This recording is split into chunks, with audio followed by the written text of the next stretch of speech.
la polka, y parecería que basta con que uno baile mazurca o polka para como defender las raíces. Lo que tú nos estás diciendo completa con el aspecto de la mediación didáctica ese legado. Si no entendemos que se trata de una forma de resistencia, que hay una labor allí, creo que el paseo está incompleto. Y esto creo que es una invitación para lo que estamos haciendo. En segundo lugar, tú mencionaste los bambam. Yo trabajo con muchachos que en este momento tienen 20, 22 años, y lo que les llega a ellos no es el son cubano, no les llega la sonora matancera, les llega santa palabra de NG La Banda, y que tú quieres que te den de Alberto, permiso que llegó Bam Bam, Vampiro Tropical de Afrocuba, los cantos de Celina no les llegan, pero algo de Roy Brown sí.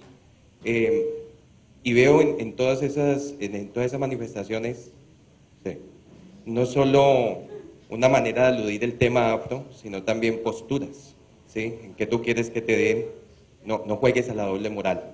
Sobre eso, sobre la recepción como de ese tipo de música que en Cali escuchamos, por ejemplo, porque Cali es más que salsa, también es timba.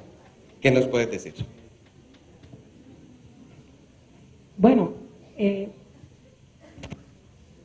por suerte las músicas, por decirlo de alguna manera, o los géneros, o los ritmos, cada vez se solapan más. Supongo que en los próximos 30 o 40 años se sigan borrando diferencias musicales entre pueblos culturalmente cercanos. En nuestro país se discute mucho sobre las letras, eso tiene que ver con el uso de la lengua y con las aplicaciones en el lenguaje de algunos de estos números musicales. Por ejemplo, ya que los menciona, las letras de NG La Banda no son tan depuradas como las de los Bambam. Siempre tienen algo un poco así como al margen de todo. Y a veces son criticadas, no sé, cuando en una letra le dicen a una muchacha, tú eres una bruja sin sentimiento. Es una cosa cruel. Pero yo lo que creo es que el discurso es todo. El discurso no es solo la letra. Hay un discurso sonoro que es la música, que reivindica tu raíz, que reivindica tu origen y que debe ser defendido. Y no siempre nosotros, cuando hablamos de discursos, tenemos en cuenta aquellos sonidos que no son articulados y que no son expresados de manera oral. Y por eso fue que hoy quise llamar la atención sobre los valores de la música. Primero, para completar el discurso, y segundo, para conservar el habla popular de determinada época. Porque lo cierto es que lo que dicen hoy los estribillos de los Bambam o de Alberto o de NG La Banda no es lo que van a decir los estribillos dentro de 30 años. Y cuando oigamos la música tenemos que estar claros de que estamos también ante una fuente de conservación, de preservación del habla popular de todo nuestro país. ¿Alguien más?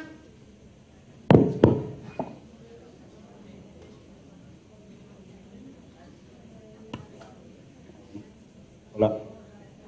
Hola.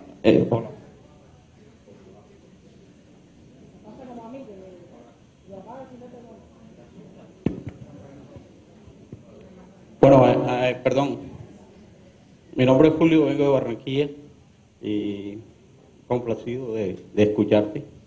Nosotros tenemos en la institución donde trabajo la cátedra de afrocolombianidad y pensaba en mis compañeros. Dos cositas. La primera, la intervención de Gustavo. Tengo una hija de 7 meses y la de 2 años se pone frente a ella y le empieza a bailar mapalé. Y la de 7 meses baila mapalé. Ya. Somos muy, creo por nuestras raíces somos muy sensibles al discurso del tambor, al discurso de la música. Es una sensibilidad tremenda, y sobre todo en las costas. Esa parte, y lo segundo es, de pronto una pregunta que si la respondes bien, si no, Hablabas de Valdés, del son. Nosotros tenemos una figura que es el Joe Arroyo. El Joe Arroyo dice que su inspiración es Palenque. Música toma la lengua palenquera y le empieza a expresar, y entonces él dice, ¿por qué vas a Palenque? Y dice, es que aquí encuentro mi inspiración. Entonces, cuando tú hablabas de todo ese proceso, en algún momento dije, va a mencionar al Joe, y no sé, pero también ahí hay una raíz que hay que, no sé, es un... Sí, claro.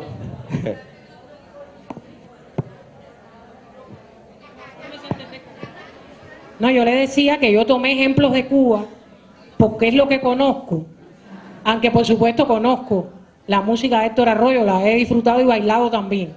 Lo que pasa es que no quise hablar de cosas que no conozca bien, ¿no? Y por eso todos los ejemplos son de Cuba, pero creo que los procesos sí han ocurrido de forma similar en nuestros países. Ustedes los colombianos tienen sus propios ejemplos, los venezolanos tienen los suyos, porque son procesos que han sucedido de manera similar.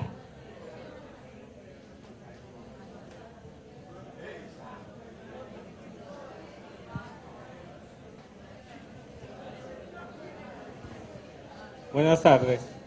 En esa dinámica de actualización que hay con la música dentro de las letras y dentro de los mismos sonidos e incluso dentro de los mismos instrumentos, como en términos de, no sé si enunciarlo en términos de qué se pierde y qué se gana en ese asunto de la actualización, cuando por ejemplo estamos asistiendo a esa dinámica de internarnos en un asunto de cultura global, por ejemplo, pero también de rescatar las comunidades desde sus particularidades, qué se pierde y qué se gana en ese proceso de actualización.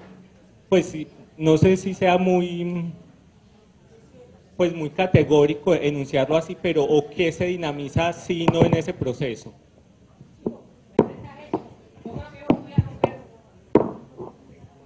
Yo creo que todos los procesos humanos son de pérdidas y ganancias. Es imposible avanzar llevándolo todo sobre la espalda como un caracol. O sea, el avance implica que hay cosas que van quedando y que la comunidad tiene que buscar otras maneras de preservar. Y las generaciones que vienen generalmente conservan esencia, pero las acomodan a su manera de consumir, ya sea una imagen o un sonido. Yo lo que creo es que la comunidad generalmente sí sabe que hay que conservar, lo hace de forma casi instintiva, y por eso es tan importante, dentro de la educación también, tener tan en cuenta las festividades populares, las efemérides que están asociadas al santo patrón o al acontecimiento más importante que ocurrió en la comunidad. Porque muchas veces la gente lo que hay que conservar no se lo lleva como el caracol en el lomo de un periodo histórico a otro, sino que lo va conservando, lo va guardando en sus festividades, en sus rituales, en sus formas más tradicionales de entenderse. Pero es algo que todas las comunidades humanas hacen y que la escuela lo que tiene es que valorizarlas permanentemente. O sea, a mí en Cuba me duele a veces que nosotros no logremos, también desde la escuela, no es que sea la escuela la que le toca hacerlo, darle valor a nuestras tradiciones culturales. Que eso puede ir desde un plato típico que apareció en una novela del siglo XIX que forma parte del currículo escolar. Sí, porque a veces tú lo que hablas es de la escena en la que el protagonista de la novela del siglo XIX estaba cenando, para explicarle a tus niños que ese es un plato tradicional que viene de la cultura tal y más cual. O sea, yo creo que la escuela puede ayudar mucho a través de la literatura, de la historia y de todas las ciencias. Todas se prestan para que nosotros enseñemos a nuestros hijos qué debemos conservar. Pero esa conservación no puede ser caprichosa. No puede ser caprichosa porque siempre la actualización niega y olvida o sustituye. Si no, estaríamos, bueno, no sé cuál es el ritmo, cuál es el baile nacional en Colombia. La plena. Bueno, estarían ustedes bailando cumbia y nosotros danzón. Imagínense eso. Bueno, ¿queda quién más? Ah, mira, ya.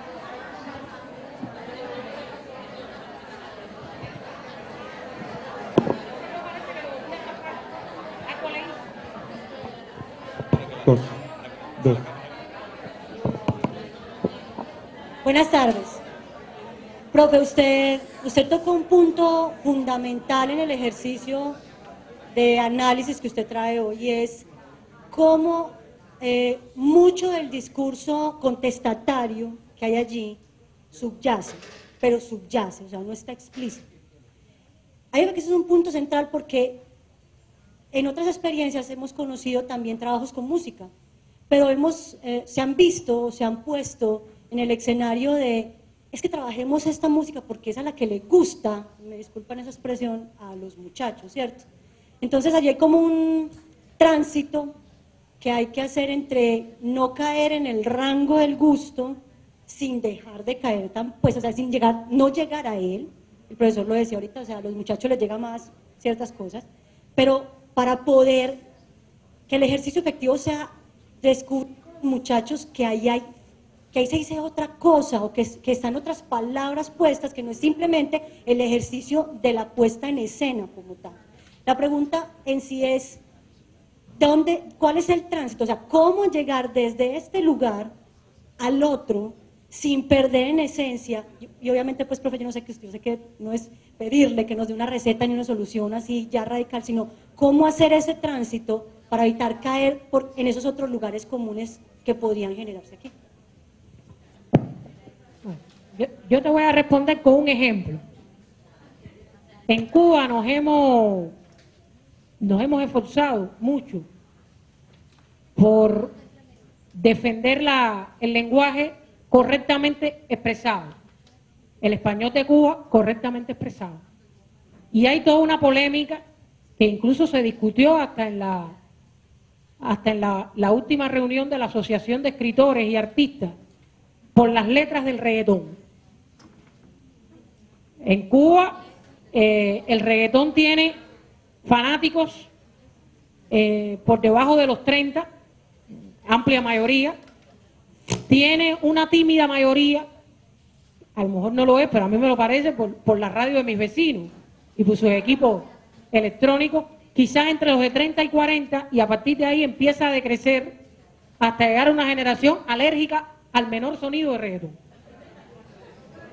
Yo no sé si aquí pasa igual, pero allá el reggaetón está estratificado por edades, no por barrio ni por lugar donde vive, por edades. Ahora, yo le decía a un amigo mío, mira, yo creo que nosotros hacemos mal en atacar frontalmente el reggaetón. Yo soy de la que piensa que él solo va a caducar, porque rítmicamente es muy elemental y no tiene mucha forma de regenerarse. Yo lo que creo que nosotros deberíamos premiar las mejores construcciones lingüísticas del reggaetón. O sea, ¿por qué en vez de condenarlos a todos por vulgar, por grosero, porque dicen malas palabras, por todas esas cosas que sabemos? Bueno, elijamos el reggaetón del año. Y me dijeron, ay, Zuleika, sí, porque debe ser un reggaetón bien escrito, con una buena letra. Porque lo demás es nadar contra la corriente, es ir contra el gusto de los muchachos. Entonces, yo creo que ese tránsito se logra cuando tú logras, dentro de la forma cultural que estás estudiando, extraer lo mejor. Pasa también con la literatura. Bueno, a lo mejor aquí no ocurrió. Nosotros allá tuvimos una época, la época de la crisis económica. Bueno, no teníamos ni periódico, aquello se puso realmente, algunos de los que nos conocen bien lo saben. Ayer me decía una de las colegas, o hoy por la mañana en el desayuno, hasta hambre pasaron esa época. Y yo le decía, sí, Y comimos cosas que hoy yo le cuento a mi hijo y él le da risa, se piensa que es un chiste. Cuando yo le digo que la gente cogía la cáscara de la toronja y la expandía así, como si fuera algún producto de carne o algo así, la gente hacía maravillas con eso. Porque realmente una comunidad para sobrevivir tiene que estar dispuesta a hacer de todo. Y nosotros en los años 90 tuvimos que sobrevivir.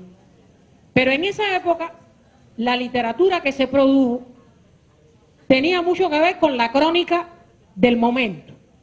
No había una novela cubana donde no hubiera un balsero. Entonces toda la novela era ver cómo el tipo hacía la balsa y cómo se lo traía para Estados Unidos. No había una novela cubana que no hubiera una jinetera, que es como le decimos allá a las prostitutas.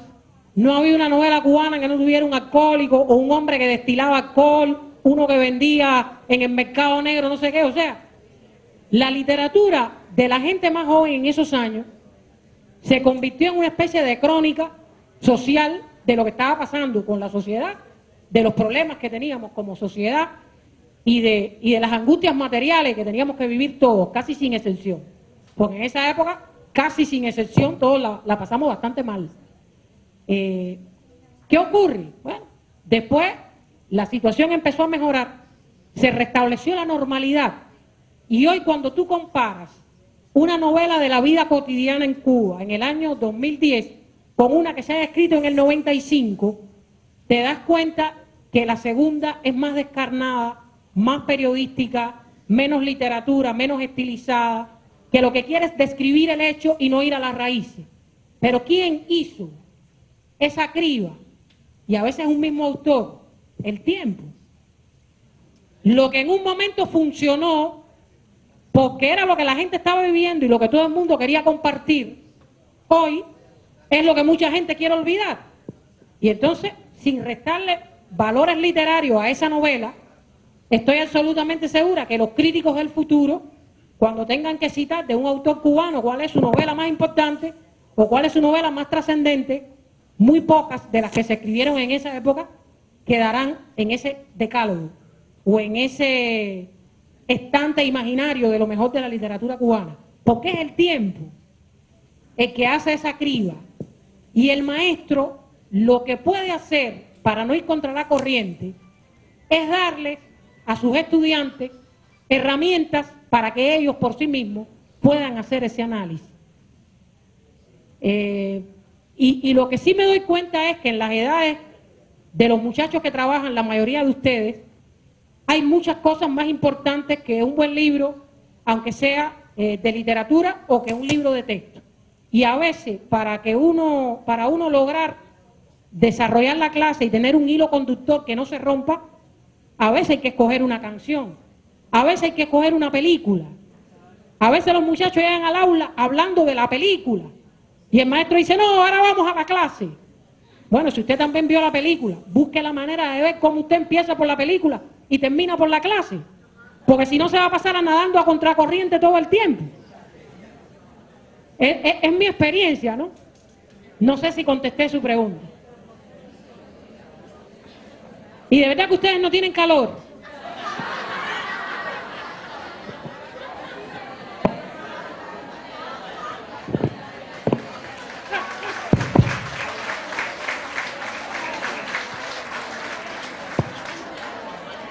Sí, gracias.